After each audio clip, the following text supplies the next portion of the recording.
le discours du roi, il a accordé une très grande place à ce qui devrait être la coopération régionale. C'est vrai qu'il parle dans un premier temps de ces relations, des relations donc du Maroc avec l'Algérie.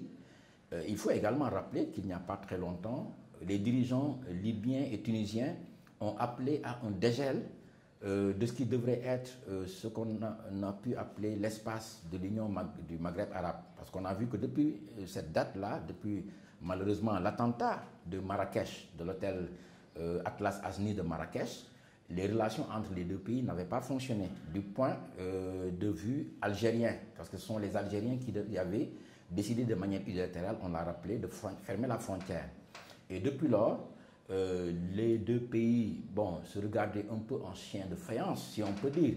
Même si du côté marocain, on a senti depuis quand même un certain temps une volonté de revenir en tout cas à des relations, disons, de coopération, disons, apaisées.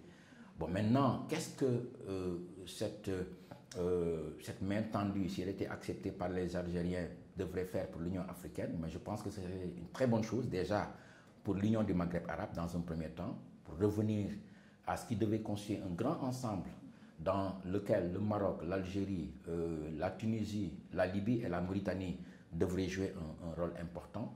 Et malheureusement, avec ce qu'on a pu voir, avec la fermeture des frontières, donc l'Union du Maghreb arabe n'a pas pu fonctionner comme avant. Maintenant, au plan continental, cette coopération pourrait véritablement valoir aux pays africains, à l'ensemble donc des 54 pays africains, en tout cas de très bonnes choses, dans la mesure où ce sont quand même des pays qui comptent, on l'a dit. L'Algérie occupe ce qu'on peut appeler la commission paix et sécurité de l'Union africaine, on l'a rappelé, une commission que le Maroc a rejoint.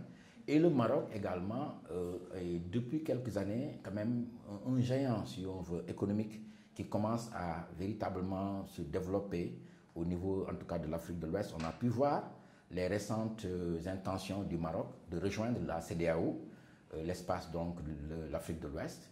Et également, à chaque visite royale au niveau des pays africains, il y a des délégations d'hommes d'affaires marocains qui viennent en Afrique pour investir et autres.